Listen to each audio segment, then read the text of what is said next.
Quand les cloches sonnèrent pour la messe des morts, personne ne remarqua la jeune femme au manteau gris. Personne, sauf 2 petites filles en noir qui allaient changer son destin pour toujours. La pluie tombait fine sur la cour de la vieille ferme. Élise Hartmann tenait entre ses doigts une miche de pain dur, le dernier souvenir de sa sœur défunte. Dans la cuisine, la voix de son beau-frère claquait comme un fouet. « Tu ne restes pas ici. » Le sac en toile usé qu'il remplissait de ses affaires tomba lourdement sur la table. Les enfants, 2 silhouettes maigres, observaient depuis la porte, les yeux agrandis par la peur. « Je peux aider, » murmura Élise. « Je travaillerai. » Marie aurait voulu, ne prononce pas son nom. Rugit-il, les poings tremblants. « Ma femme est morte, et toi, tu es un fardeau. 3 mois que tu vis sous mon toit, et déjà la moitié de mes économies s'est envolée. Les voisins parlent. Les enfants ont peur de toi. » Élise sentit sa gorge se serrer. « Où veux-tu que j'aille ?»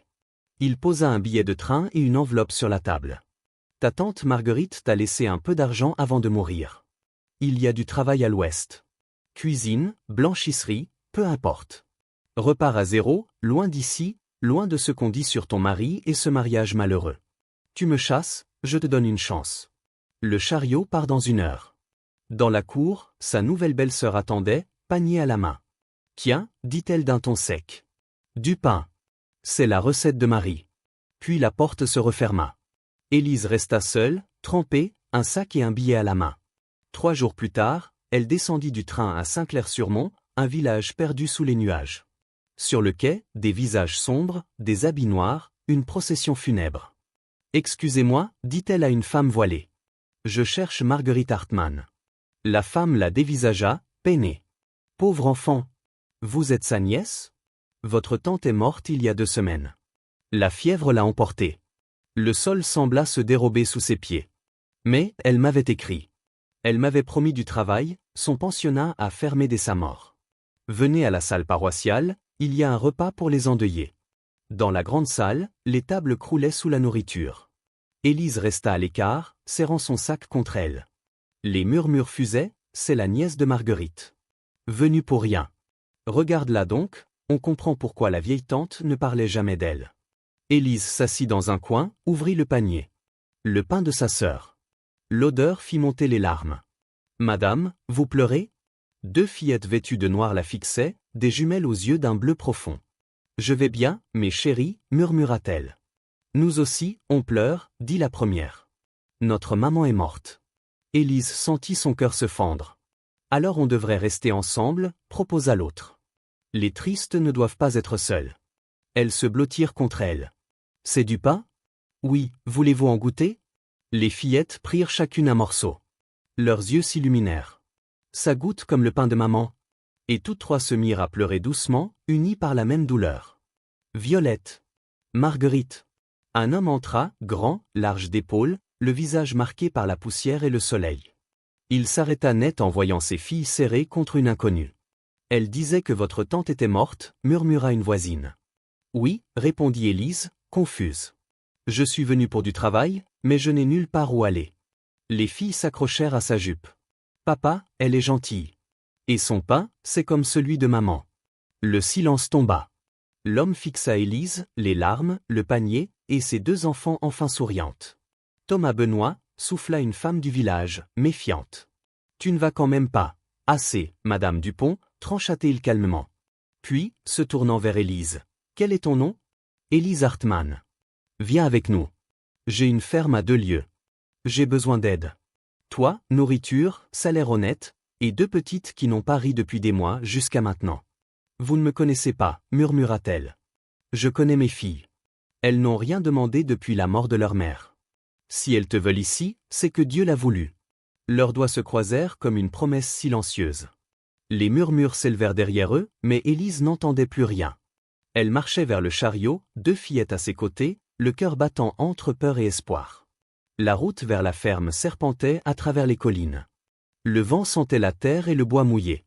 Violette et Marguerite parlaient sans cesse, riant entre 2 sanglots. « Moi, j'aime les chevaux, » dit l'une. « Et moi, les poules, » ajouta l'autre. « Et toi, Madame Élise ? » « J'aime le silence du soir, » répondit-elle doucement. Thomas gardait les rênes, le regard fixé sur l'horizon. Depuis la gare, il n'avait presque pas parlé. Était-ce du regret? Ou simplement la réserve des hommes qui ont trop souffert? Le soleil se couchait quand la ferme apparut, une maison solide mais fatiguée, une grange penchée, des clôtures brisées, du linge oublié qui battait au vent. Thomas sauta du chariot. Nous sommes arrivés, dit-il simplement. Violette leva la tête fièrement. C'est ici, notre maison. Élise posa le pied sur la terre du domaine. Le vent se leva, soulevant la poussière autour d'elle. Une voix intérieure lui souffla, ce lieu a perdu une femme, et il vient d'en trouver une autre. Quand il ouvrit la porte, il ne s'attendait pas à ce qu'une inconnue fasse revivre la maison, ni à ce que son cœur, depuis longtemps fermé, commence à battre de nouveau. Ce n'est pas grand-chose, dit Violette timidement, mais c'est à nous. Thomas s'avança vers la véranda, poussa la porte grinçante. Entre, Élise. Elle serra son sac contre elle et franchit le seuil. L'air sentait la poussière et le bois froid. Des assiettes s'empilaient dans l'évier, une chemise pendait sur le dossier d'une chaise, des jouets jonchaient le sol. Les filles, montrez à mademoiselle Élise sa chambre, ordonna Thomas. Celle du fond du couloir. C'était la pièce où maman cousait, murmura Marguerite. Papa a tout rangé le mois dernier, expliqua Violette. Il disait que, peut-être, quelqu'un en aurait besoin un jour. Elles la conduisirent jusqu'à une petite chambre, un lit étroit, une table de toilette, une fenêtre ouverte sur la plaine. C'était simple, mais propre. Tu aimes? Demanda Violette, inquiète. C'est parfait, répondit Élise d'une voix douce. Et elle le pensait vraiment. Les fillettes rayonnèrent. Viens voir notre chambre. Elles coururent dans la pièce voisine, 2 petits lits, des couvertures décolorées, une poupée en bois sur un oreiller, un miroir fêlé au mur. Mais tout était rangé avec soin. On la garde propre, dit Marguerite fièrement. Maman aimait que tout soit en ordre. Élise sourit tristement. Elle serait fière de vous. Violette monta sur son lit et tapota la place à côté d'elle. Tu t'assois avec nous? Élise s'assit, les 2 filles blotties contre elle. Elles s'emboîtaient parfaitement, comme des morceaux d'un même cœur. Parle-nous du pain, demanda Marguerite. Qui t'a appris? Ma grand-mère, répondit Élise. Elle disait, le pain, c'est l'amour rendu visible. C'est ce que disait aussi maman, souffla Violette. Le silence tomba, doux et chaud. Puis une voix d'enfant, hésitante. Tu resteras pour toujours? Élise sentit sa gorge se serrer. Je ne sais pas, ma chérie. C'est à ton père de décider. Il dira oui, assura Violette avec conviction. Il doit dire oui, parce qu'on t'aime déjà. Elle retint ses larmes et les serra plus fort. Le lendemain, avant l'aube, Élise se leva. Des années de travail en boulangerie lui avaient appris à aimer le silence des premières heures. Elle enfila sa robe, sortit sans bruit. La maison dormait. Dans la cuisine, le désordre l'accueillit, vaisselle sale, cendres froides, paniers oubliés. Impossible de rester immobile. Elle ralluma le feu, remplit la bassine d'eau, se mit à frotter. Quand le soleil se leva, tout brillait, la table, le plancher, les vitres. Et près du poêle, un saladier de pâtes levait lentement. « Tu es déjà réveillé » s'exclama Violette dans l'encadrement de la porte. « Et tu as tout nettoyé » ajouta Marguerite, ébahie. « J'espère que cela ne vous dérange pas, dit Élise. « C'est merveilleux » cria Violette en la serrant à la taille. La maison n'avait pas été aussi belle depuis que maman est partie. Marguerite rejoignit l'étreinte. « Merci. » Les yeux d'Élise se remplirent de larmes. « Ne me remerciez pas, mes anges. C'est ma façon d'aider. »« Tu fais du pain » demanda Violette, désignant la pâte. « Oui, et si vous m'aidez ?»« Oh oui. » Elles pétrirent ensemble, les mains poudrées de farine, le rire clair remplissant la cuisine. Élise leur montra comment plier, tourner, sentir la vie dans la pâte. Quand Thomas entra du jardin, il s'arrêta net. Le parfum du pain chaud, la lumière douce, les filles couvertes de farine, et cette femme étrangère, concentrée, paisible, tout paraissait soudain vivant. « Tu n'étais pas obligé, dit-il d'une voix basse. « Je sais, répondit-elle sans le regarder. Mais je voulais mériter ma place. » Il resta silencieux un instant. « Tu as déjà ta place. Mes filles t'ont choisi. C'est suffisant. » Élise leva enfin les yeux. Son regard croisa le sien. Ce n'était pas de la froideur qu'elle y vit, mais une prudence blessée, un espoir qui n'osait plus se montrer. « Merci, souffla-t-elle. Il hocha la tête, s'assit, mangea en silence. Pas un mot de reproche, pas un refus. Seulement ce calme rare qui disait « Tu peux rester ». Avant de sortir, il enfila son chapeau. « Si tu veux travailler dehors, dit-il sans se retourner, tes bottes ne tiendront pas longtemps. » Il partit. Élise resta figée, un torchon à la main, le cœur battant un peu trop vite. Il t'aime bien, chuchota Violette. Il ne parle jamais autant, ajouta Marguerite. Il est juste pratique, balbutia Élise. Bien sûr, répondit-elle en riant. Cet après-midi-là, Élise trouva sur le seuil une paire de bottes solides, usées mais propres. Sans mots, sans billets. Elle sut. Et, en les enfilant, elle sentit une chaleur nouvelle, un début d'appartenance. Les jours prirent un rythme apaisé. Elle se levait avant le soleil, travaillait jusqu'à la nuit, lessive, jardin, couture, cuisine. Jamais elle ne se plaignait. Travailler, c'était respirer. Thomas l'observait, discret, laissait des outils à portée de main, réparait ce qu'elle n'osait pas demander. Les jumelles suivaient partout, bavardes, maladroites, rayonnantes. Leur joie emplissait la maison comme une chanson oubliée. Un après-midi, dans le jardin, Violette cueillait les mauvaises herbes. Pourquoi elles poussent, celles-là?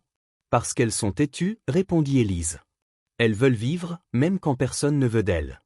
Marguerite fronça les sourcils. C'est triste. Personne ne les aime, mais elles essaient quand même. Élise s'arrêta, pensive. Oui. Mais parfois, ce qu'on appelle mauvaise herbe, c'est juste une fleur qu'on n'a pas encore reconnue. Violette la fixa. Tu crois que les mauvaises herbes savent qu'elles sont des mauvaises herbes? Élise esquissa un sourire. Peut-être qu'elles se croient des fleurs. Marguerite baissa la voix. Et toi, est-ce que tu étais une mauvaise herbe? Le vent fit bruire les feuilles.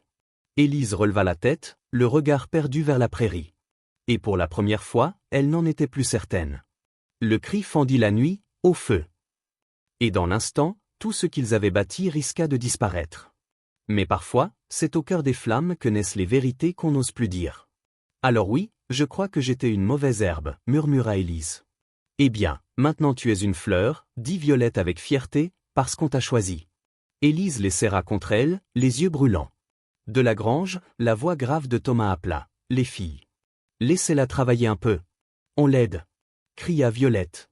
Un silence, puis le ton adouci de Thomas. Je n'en doute pas. Le soir, Élise pétrissait la pâte. Thomas entra, les mains tachées de poussière, l'odeur du cuir et du foin accrochée à ses vêtements. Il but une gorgée d'eau, posa la cruche. Tu travailles trop. Je fais ce qu'il faut. Vous ne me devez rien. Je te dois tout. Tu es resté quand personne ne l'aurait fait. Ce sont les filles qui m'ont choisi, répondit-elle doucement. Alors, je leur dois cela, à elles. Et toi, tu n'as rien à prouver. Il tira une chaise, s'assit lentement. Ma femme s'appelait Catherine. La fièvre l'a emportée il y a 2 ans. Élise cessa de pétrir. Les filles n'avaient que 3 ans. Elles ont cessé de rire. Et puis tu es arrivée. Une étrangère. Et en quelques minutes, elles riaient de nouveau. Je n'ai rien fait d'extraordinaire. Tu as tout fait. Tu leur as rendu l'espoir. Il se leva. Tu n'as pas à prouver que tu mérites ta place, Élise. Tu l'as déjà prouvé le jour où mes filles t'ont choisi. Il quitta la pièce avant qu'elle puisse répondre. Seule, les mains couvertes de farine, Élise laissa tomber ses larmes dans la pâte. Pour la première fois depuis que Robert l'avait abandonnée devant l'autel, elle ne se sentait plus inutile. Elle se sentait vue. 3 jours plus tard, alors qu'elle préparait le souper, un cri perça le calme. Feu! Feu! Élise lâcha la casserole et courut dehors. De la fumée s'échappait de la grange. Des flammes oranges léchaient les planches. Thomas! Hurla-t-elle. Les jumelles, figées sur la véranda, balbutièrent. Papa est allé voir les chevaux. Le sang d'Élise se glaça. Ne bougez pas. Elle courut vers le brasier. La chaleur l'assaillit, suffocante. Thomas! Cria-t-elle encore.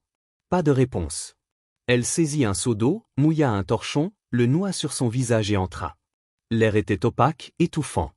Les chevaux hennissaient, mais les stalles étaient ouvertes, il les avait libérés. Puis elle le vit, allongé près du fond, inanimé. Thomas! Elle tomba à genoux, le secoua, sans réponse. Au-dessus d'eux, une poutre craqua. Le toit commençait à s'effondrer. Sans réfléchir, elle le prit sous les bras et tira de toutes ses forces. Chaque pas brûlait ses poumons. Ses yeux pleuraient sous la fumée. Une poutre tomba derrière eux dans une pluie d'étincelles. Encore un mètre. Encore un souffle. Puis l'air frais. Elle s'écroula sur l'herbe, Thomas à ses côtés. Les jumelles accoururent, en larmes. Papa! Les paupières de Thomas frémirent, il toussa violemment. Les chevaux? Articula-t-il. Ils sont dehors, haleta Élise. Tu as ouvert les stalles. Ils sont sains et saufs. Derrière eux, le toit s'effondra dans un rugissement de flammes. Il tourna la tête vers elle, le visage noirci. « Tu es revenu dans le feu, bien sûr. Tu aurais pu mourir. Toi aussi. » Il lui saisit la main, la serra fort. Les fillettes se jetèrent contre eux. Ils restèrent là, tous les quatre, à regarder la grange brûler jusqu'à l'aube. Et dans ce silence chargé d'étincelles, Thomas sut qu'il ne laisserait plus jamais partir cette femme. Les semaines suivantes, il respirait encore avec peine. « Tu dois te reposer, » ordonna Élise. « Il faut que je travaille, pas tant que tes poumons ne sont pas guéris. » Elle gérait tout, sans plainte, chevaux, clôture, lessive, bois, repas. Les filles l'aidaient, maladroitement mais avec cœur. Le soir, elle s'asseyait près du feu avec Thomas. Au début, il se taisait. Puis peu à peu, les mots vinrent. Une nuit, Élise parla d'une voix basse. « Robert m'a dit que j'étais une honte. Que m'épouser ruinerait sa réputation. » Thomas serra les poings. C'était un lâche. Il n'avait peut-être pas tort. « Je suis trop grande, trop brusque. Arrête, » dit-il fermement. « Ne dis plus jamais ça. » Pourquoi ? Parce que ce n'est pas vrai. Tu es exactement comme il faut. Tu as sauvé ma vie. Tu tiens ce domaine debout. Et tu rends mes filles heureuses. Il plongea son regard dans le sien. Si quelque chose est trop petit ici, Élise, c'est le monde. Pas toi. Elle sentit son souffle se suspendre. Tu ne le penses pas, je n'ai jamais été aussi sincère. Ce soir-là, quelque chose changea. Pas un mot d'amour, mais un silence nouveau, dense, presque sacré. Les jours suivants, leurs mains se frôlèrent souvent. Un outil tendu, une assiette partagée. Chaque contact portait la chaleur d'un aveu. Les jumelles, elles, observaient tout. « Papa te regarde souvent » fit remarquer Violette. « Pas du tout » protesta Élise. « Si » dit Marguerite. Et il sourit plus qu'avant. « C'est parce qu'il guérit » répondit Élise, rouge. Les deux éclatèrent de rire, à chat. Le soir, Thomas s'assit sur la véranda, le soleil couchant en feu derrière les collines. Le vent portait encore l'odeur de cendre, mais dans son cœur, une autre flamme venait de naître. On dit que l'amour triomphe toujours. Mais dans les plaines de Saint-Clair, l'amour d'une femme allait devoir affronter le feu, la honte, et tout un village prêt à la condamner. Le vent soufflait sur la véranda. Thomas, pâle mais vivant, regardait le soleil descendre derrière les collines. Élise s'approcha avec une tasse de café fumant. Ils restèrent longtemps sans parler, écoutant le vent dans les herbes. « Je réfléchissais, » dit-il enfin. « À quoi ? À ce que je ressens, maintenant que je peux enfin respirer sans douleur. » Le cœur d'Élise se serra. « Tu veux que je parte ? » Non. L'inverse. Il se tourna vers elle, la main tremblante. « Élise, je veux que tu restes. Pas comme employée. Comme ma femme. » Elle demeura figée. « Thomas, c'est trop tôt. Je sais. Mais je sais aussi ce que je sens. J'ai l'impression de t'avoir attendu toute ma vie. Je ne suis pas Catherine. Tu n'as rien à voir avec elle, murmura-t-il. Et je ne te le demande pas. Sois simplement toi. Forte, têtue, magnifique Élise. Je ne suis pas magnifique. » Il posa une main sur sa joue. « Si. À mes yeux, tu le es. » Avant qu'elle ne proteste, il l'embrassa doucement, comme on touche un miracle qu'on a peur de briser. Élise répondit, goûtant sur ses lèvres le goût rare de l'espoir. Quand ils se séparèrent, elle murmura, « Les filles nous regardent. » Thomas sourit. Et elles doivent probablement applaudir. Deux visages rieurs pressés contre la fenêtre confirmèrent ces mots. Élise éclata de rire. « Elles ont tout prévu, n'est-ce pas ? Terriblement stratégique pour 5 ans, soupira Thomas.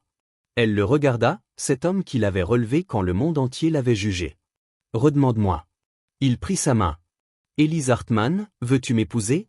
Être ma femme, la mère de mes filles, mon allié pour la vie ? » Oui, dit-elle, les larmes aux yeux. Oui, je le veux. Les jumelles déboulèrent, hurlant de joie, se jetant sur eux dans un enchevêtrement de bras et de rires. Pour la première fois, Élise se sentit à sa place. Mais le bonheur, à Saint-Clair, ne durait jamais longtemps. 2 jours plus tard, Madame Fleury frappa à la porte, flanquée de 3 femmes raides comme des cierges. « Monsieur Benoît, nous devons vous parler. »« Tout ce que vous avez à dire, dites-le devant Élise, » répondit Thomas, le bras passé autour d'elle. « Le conseil paroissial s'inquiète de vos fiançailles, » déclara Madame Fleury. « Inquiète ?» répéta Thomas. « Cette jeune femme est arrivée ici dans des conditions douteuses. Sans famille, sans référence. Vivant sous votre toit, sans mariage. Travaillant, corrigea Thomas. tenant mon domaine pendant ma convalescence. L'apparence reste inconvenante. Et vous comptez l'épouser? Votre défunte épouse était une femme respectable. Nous essayons simplement de vous protéger. Vous et vos filles. Elle mérite une vraie mère.